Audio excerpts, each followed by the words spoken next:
Hey guys, welcome to Relatable. Happy Friday. If you are watching this on YouTube, you can see that we are in a different set. I'm actually in studio in Pat Gray's studio. By the way, thank you to Pat Gray for allowing me to use your space. Today, I am going to be interviewing Senator Marsha Blackburn from Tennessee. She is awesome. We're going to be talking about all kinds of things from women and conservatism and how we can boldly stand up for our views. And we're also going to touch on impeachment just a little bit, because if you haven't noticed, there is a lot of craziness that's going on.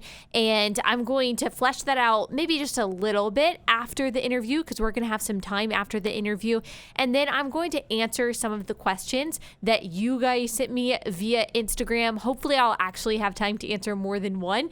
I always take them and then I'm like, oh, I'm going to answer, all 15 of these questions. But then I answer one and it kind of gets me down this rabbit trail of explaining this whole thing. And so I'm not actually able to answer as many as I would like, but I will try if I can to be concise and actually answer a few of your questions. Okay, before I actually get into this interview with the senator, I want to play you a little clip of Senator Marsha Blackburn so you have some context, just in case you don't know exactly all of the things that she's done or who she is. I want to give you a little bit of context about who I'm about to speak to.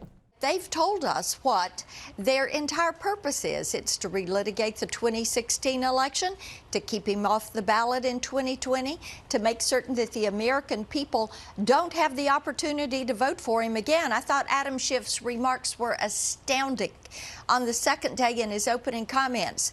Basically, what he said when he was saying, we can't trust he won't cheat. Again, we can't trust that the ballot box will be protected in the election fair. Basically, he was saying, we don't trust you, American people. You messed up in 2016 and voted for the wrong guy. We're not going to give you that opportunity in 2020. We're going to change the process and control who you can vote for, who has the ballot box, who has the election. Senator Blackburn, thank you so much for joining me. I'm delighted to be with you and delighted to join your audience. I have a daughter-in-law who is a big fan of yours. Oh, well, thank you so much. I appreciate that a lot. I know you have a lot going on Capitol Hill right now, but I want to, before we get into all the proceedings and the craziness that is going on, I want to hear a little bit about your background and how you got where you are now. Yes.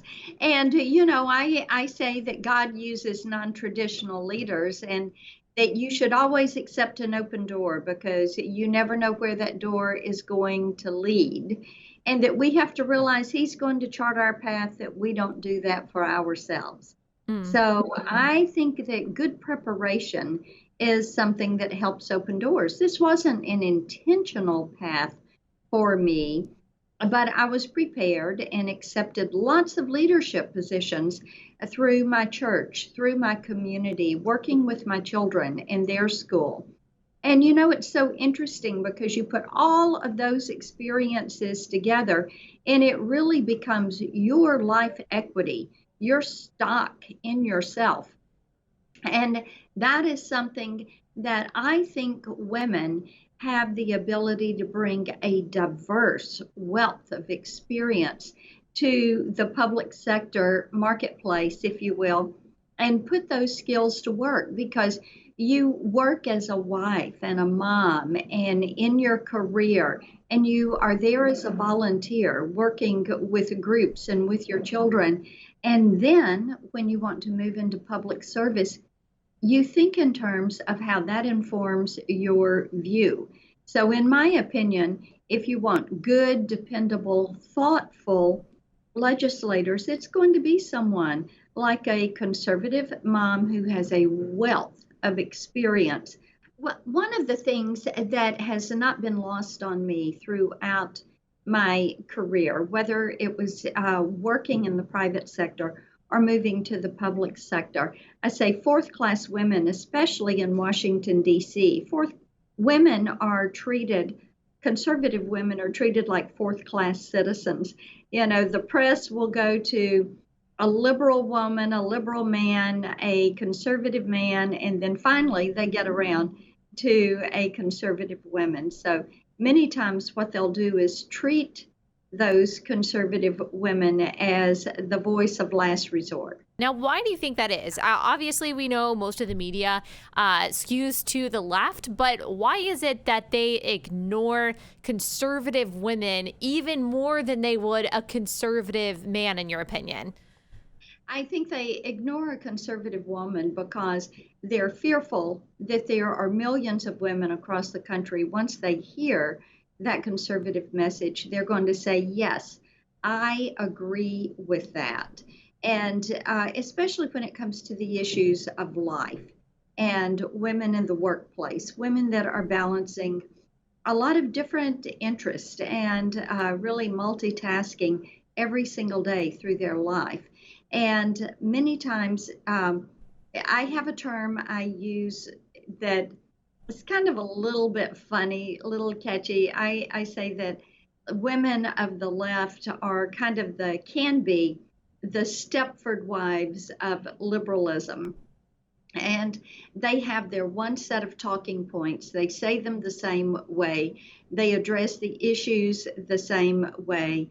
There are times when I was in the House of Representatives, the women on the left side of the aisle would line up at the microphone and say the exact same thing the same way, or they all dress in white as a sign of protest, or blue as a sign of protest, something of that nature. Right. And you just really don't see women who are independents and conservatives conducting themselves that way. Right. I think that's a really interesting analogy, the Stepford wives, because they are absolutely stunned when someone doesn't look the same way they do, when they don't act the same way they do, when they don't regurgitate the same kind of talking points. It's almost like, especially you said on the issue of life, they don't know, I've realized, how to confront someone in a logical and a calm manner when it comes to an issue like abortion. They are really, I don't want to generalize, but at least a lot of the pro-choice people on the left that I've talked to are extremely emotional about the issue and are really unable to have a conversation with a woman who happens to have a different point of view. It's always, well, you must be voting against your own interests. You must not realize that the GOP has made you this footstool. You must not realize that you're just a tool of the patriarchy. So for the women listening to this podcast who want to stick up for conservative values, especially on issues of life, but they're constantly getting pummeled, not just by the media, but maybe their own friends and family, what advice and encouragement do you have to them? I tell them just to kind of get there, really spend some time distilling down what their approach is on an issue. I look at it as saying, I believe this is an issue where science is on our side. When people hear the heartbeat, when they see an ultrasound, and especially the new 3D ultrasounds, that shows you that that is a life. It's not a blob. The 3D ultrasounds, you can look at that precious baby in the womb and you can see features, and you know if you have a boy or a girl coming. So you go ahead and assign the name to that precious child, and you begin to pray over that child and to decorate a nursery for that child. So people make those kind of preparations now in advance. So much of, and I will tell you, Allie, Beth, with women who are my age, now that they have children that are having babies, that has really changed a lot of minds. And I've had some good, thoughtful conversations with friends of mine who are not political.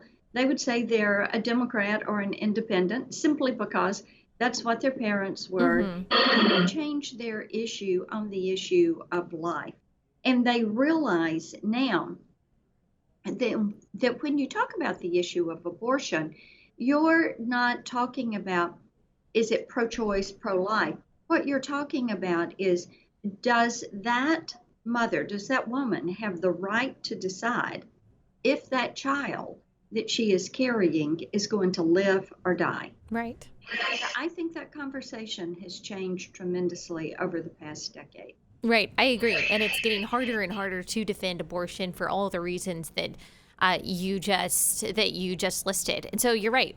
Conservative women have every reason to be confident in that. Yet it is a little bit intimidating sometimes when you kind of feel like you are the only one with your views on an island of people who think differently than you do.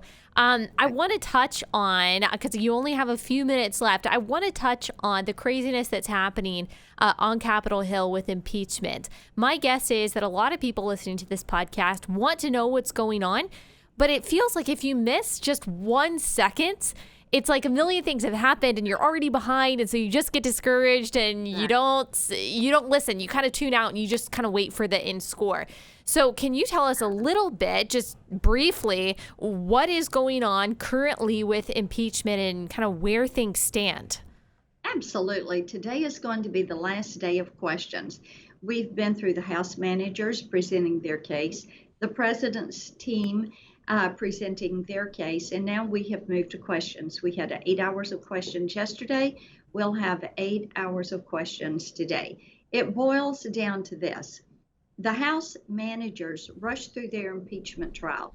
When you look at what transpired with Nixon and that trial and Clinton, that trial, you're talking about months and years involved in this process. The House Democrats spent a total of 78 days on this impeachment. They rushed it over to the Senate, and now what have they said? Oh, but wait, there's more. I call it their ShamWow moment, and they have one every few hours as they are changing their story. And they say, but wait, there's more. And you in the Senate, you need to totally throw away decades of precedent, and you need to call witnesses, and you need to expand the investigation. And quite frankly, when you look at the Constitution, that's not our job. That is not our responsibility. There is the impeaching, a verb. That action takes place in the House. They arrive at articles of impeachment, a noun, that they present to the Senate.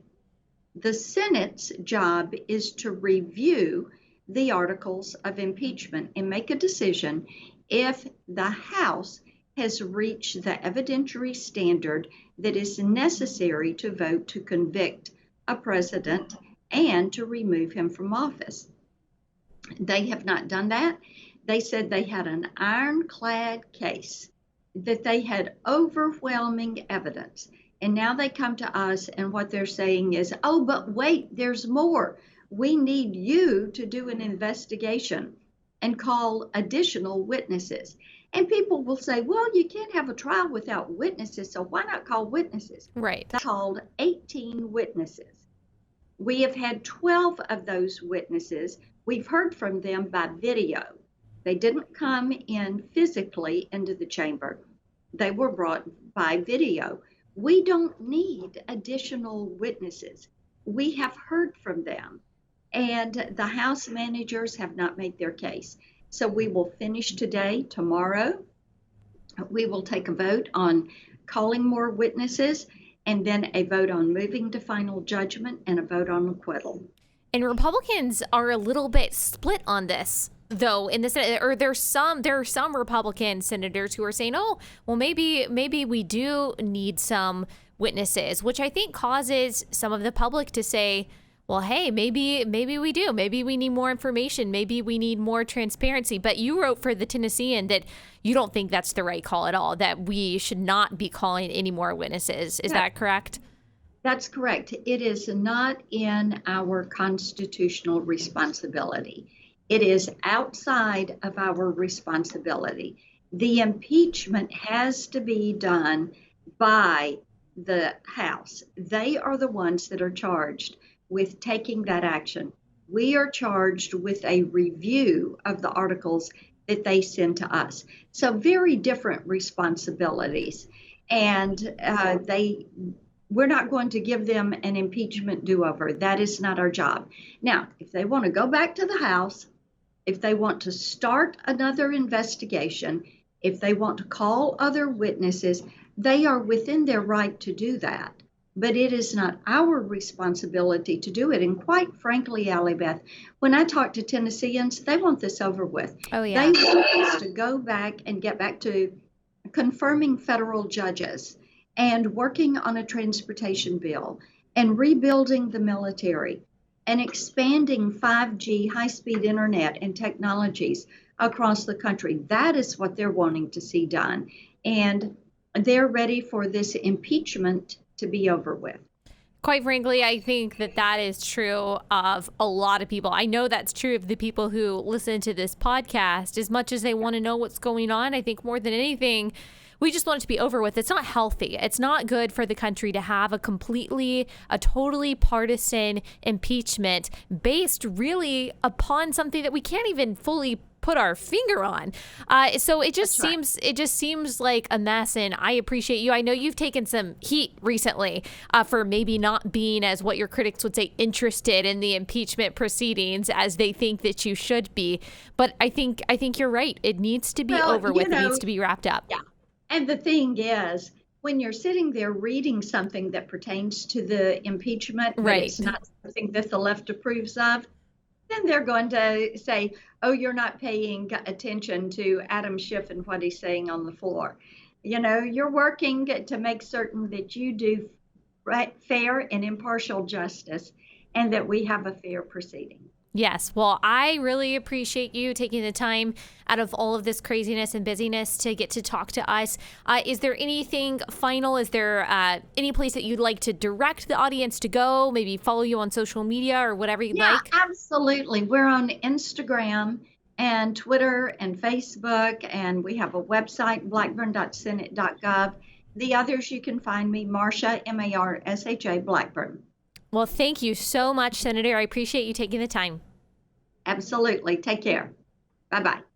Okay, I hope you guys enjoyed that. Hopefully we'll be able to have her back at some point. There's so many things that I would like to pick her brain about. She really has kind of been through the fire this past week. Leftist media saying that she is not as engaged as they would like her to be. But of course, it really is just probably a targeting of a conservative congresswoman because she is not staying in line where the leftist media would like her to be, particularly on impeachment. So if you are wondering the ins and outs of impeachment and you're really trying to wrap your brain around everything that's going on, which is something that I think all of us are doing, but we don't have time, nor do we have the energy, nor do we have the desire to sit and to watch these proceedings on the news every day. It's just, it's almost like watching paint dry. And it's an exciting, and not a good way, but an exciting point in history. And so we should be in some ways enthusiastic about it, even if we're enthusiastically angry about the whole thing. But it's really hard to stay engaged because it's so long, it's so drawn out. And like I was saying to the senator, if you miss a day, you feel like you've missed the entire thing. So this is a totally free ad that I am giving to another podcast. I am not being sponsored in any way, but I've been listening to a podcast, Verdict, by Ted Cruz, with Ted Cruz, and it is Michael Knowles and Ted Cruz. And after the impeachment proceedings, or after the trial that's happening in the Senate, the senator sits down with Michael Knowles late at night to talk about everything that happened that day. And they really are doing a great job of making it simple, like going down to the basics, backing up. And that's what I love. I love when people don't take anything for granted when they're explaining something, when they go to the very beginning and they say, this is why this is happening. This is how this started. They explain Burisma. They explain Hunter Biden. They explain the story that's really at the center of impeachment, what's happening, who the big players are, what the arguments are. And so listen to Verdict by Ted Cruz, hosted also by Michael Knowles. I think you can probably find it anywhere you get your podcast. Again, that's not sponsored. I've just found it to be really helpful in getting my head around this whole thing because I know this is my job and I'm supposed to know everything that's going on in the news, but I'll just be honest with you. I don't have time to know everything that's going on in the news. And so I sometimes rely, when it comes to particular subjects, I sometimes rely on the expertise of other people, and there's really no better person to lend that expertise expertise than Ted Cruz himself, because he obviously has a front row seat to all of this stuff. So I highly recommend that. One question that I got, and I'm going to answer some questions from you guys. One question that I got is, what do you think the effects of impeachment will be? So it's really hard to say because we don't know where it's going to go. Is it going to wrap up quickly? Are they going to end up calling witnesses? Is it going to be dragged out forever? The effects of it kind of depend on everything that's going to happen. Now, like I said with the senator, I don't think that this is healthy. This is an entirely partisan impeachment. So only one side is advocating for this. They haven't been able to lay out a clear case of the crime that was actually committed that is impeachable. Again, we're talking about whether or not the Democrats like what President Trump did in his call to Ukraine. We're not actually talking about a crime that is at least explicitly or clearly impeachable. And that's why this whole thing is partisan. That's why Republicans, you'll hear them saying, okay, this is just about the fact that they don't like President Trump. This is just about the fact that they disagree with it. They don't like his personality. They even disagree with him on policy. But it's not a matter of whether or not what he did was impeachable. Now, the president really hasn't helped his defense very much, because he has said, oh, no, there was nothing weird or nothing sketchy, no quid pro quo at all with in my call to Ukraine, when really he probably should have just owned the fact that maybe there was a quid pro quo, and that's not that big of a deal, because a lot of presidents and even vice presidents, as you will find out as you learn more about the impeachment, vice presidents like Joe Biden, there are quid pro quos all the time. So he could have just owned that, but instead he has said, there was nothing wrong with my call at all, which makes his defense a little bit more difficult. So anyway, the effects of impeachment are really going to depend on what happens and how long it lasts. Now, do I think that this is politically smart for the Democrats? No, not really. Now, again, it's so hard to say because it's really difficult to assess what public opinion will be when it comes to November. There are people who are not paying attention at all right now, who I guarantee you there are millions and millions of people in the United States who have no idea that the president has been impeached. And there are even more millions of people that have no idea why.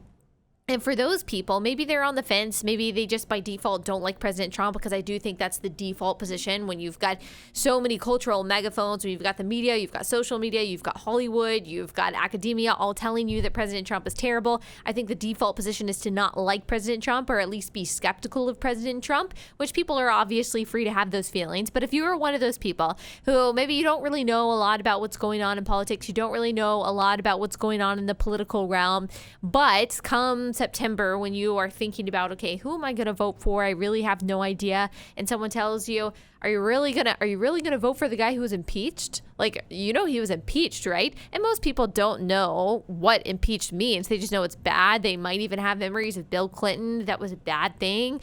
And they might even have memories of Richard Nixon, which Richard Nixon wasn't actually impeached. But they might just think, oh, yeah, that's a really bad thing. I'm not going to vote for the guy who was impeached. I'm going to vote for Bernie Sanders, who has been consistent his whole life. Apparently being consistent in and of itself is a virtue, is what we've heard from the left. But they might just be scared to vote for Donald Trump because they hear this scary word of impeachment. They're not paying attention to what's going on right now. They don't realize that he hasn't actually committed a crime that we know of that is impeachable, at least not in this case. And so they'll just say, you know what? Yeah, I'm not going to vote for a guy who was impeached. That, I think, is what Democrats are probably banking on. They're not banking on the fact that Americans are paying attention right now. But the other side of that is that people are paying attention and they're growing so tired of this. They're just exhausted by the whole thing. And they see Democrats are wasting their time. They're wasting their money. They're wasting their energy on something that is ultimately fruitless.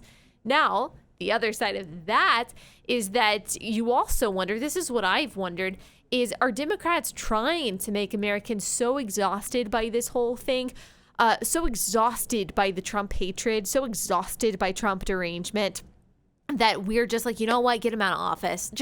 I don't want to deal with this anymore. You know what? Maybe we should just have a Democrat. Like, is that what they're banking on? Is that what Democrats in Congress and Democrats in the media are banking on? That they can just wear us out so much with one thing after the next. Like, you'll notice that we're not talking about the whole Russia thing that they had talked about for 2 years straight. Now it's impeachment. There's always a new scandal. And that's part of why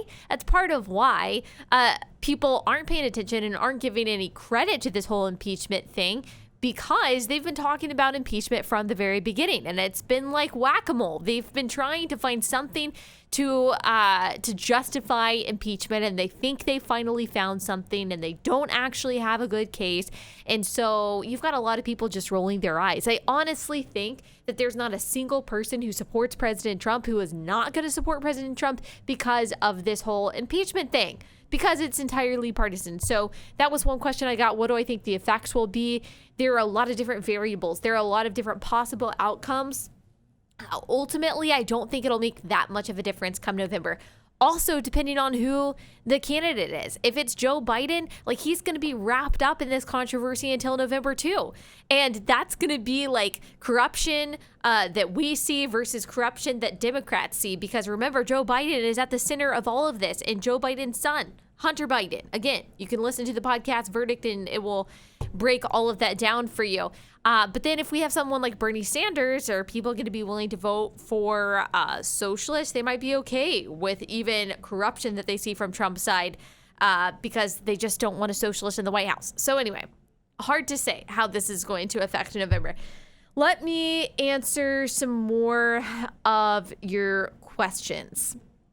One question is so this is totally different. We're moving away from impeachment. I just take the random questions on Instagram. And so we don't even have a theme anymore. We're shifting away from that. So one question is how to approach believing friends immersed in self-love culture. So what this person means, I'm assuming by believing friends, is Christian friends. How to approach Christian friends immersed in self-love culture. So I think it is difficult because people who are immersed in self-love culture, it is a part of their religion, whether they know it or not. For example, people who are obsessed with the Enneagram are very defensive of the Enneagram. It is very much a part of like their spiritual life. They believe that it has been a huge help in their, not just their self-development, but in their sanctification.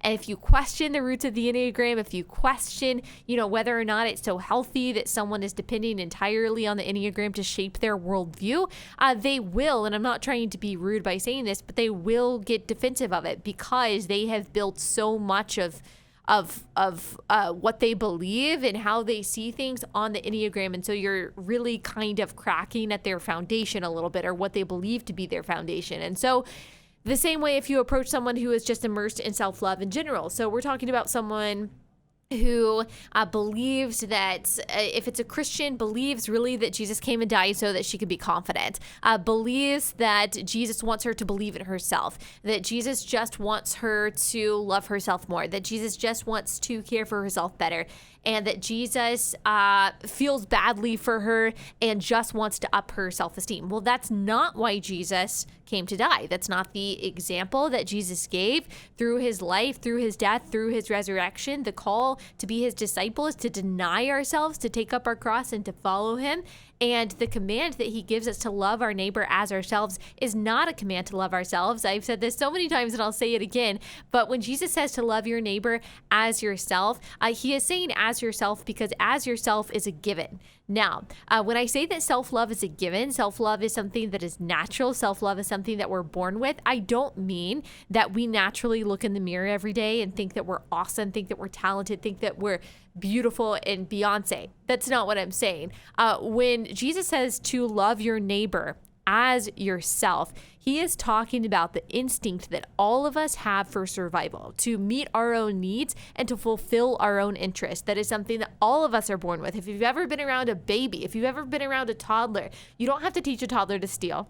You don't have to teach a toddler to hoard. You have to teach a toddler to share. You have to teach a toddler to say thank you. You have to teach a toddler to think about other people. Why? Because we are naturally looking out for ourselves. We are naturally looking to feed ourselves, to nourish ourselves, to make sure that we are taken care of. Even people who tragically struggle with depression and suffer from thoughts of suicide, and even who end up dying by suicide, those people are looking out for their best interest in that they are looking to escape pain. And so we naturally love ourselves in that we are naturally bent towards taking care of ourselves and meeting our own needs. And so when Jesus says to love your neighbor as yourself, he is saying, as you look out for your own interests, as you look to feed yourself, to clothe yourself, to give yourself a drink, as you look to give yourself shelter and look out for the things that you want and the things that you need, think about other people in the same way. As driven as you are to take care of yourself, be driven in the same way to take care of other people. Ephesians 5, when it's when the Bible is commanding a husband to love his wife as he loves his own flesh, it then says, for no one ever hated his own flesh, but nourishes and cherishes it. In the same way, a husband is to love his wife as he loves himself. So again, we see that the Bible says that it is natural, it is innate for us to love ourselves. So that is why I say it is not biblical. It is not biblical to pursue self-love, because we are born with all of the love that we need. If you struggle with self-doubt, if you struggle with self-deprecation, if you struggle with insecurity, remember, those of you who listen to my podcast have heard me say this a million times. The answer is not self-love, but God's love, which is infinitely better than any love that you could muster for yourself. Jesus did not come and die so you could have higher self-esteem. He came to give you a new self, not just a new and improved self, not living your best life now, but a new self, a new creation that is able to follow him, to be holy as he is holy. And so for your friends who are immersed in this culture, I would encourage you to speak the truth in love, to speak the truth confidently, and to not say, hey, you're supposed to hate yourself, but to say, hey, God's way is better. God's way is better. What you are finding yourself in is actually glorified narcissism. It's trendy narcissism, as I call it. And it's not biblical, and it's ultimately not going to fulfill you. Like, it's ultimately not good for you. It's ultimately not going to satisfy you. It's ultimately not even going to make you happy, because eventually you are going to run out of the love and the confidence that you have for yourself. And then what then? Like, what happens when you can't motivate yourself with positive self-talk? Like, what happens when you don't have anything good to think about yourself, when you have failed, when you have made mistakes, when you do have guilt and regret and all of these things, when you are insecure, when you do fear? Like, what if you don't have any love or confidence or self-esteem to muster up in yourself? Where do you go then?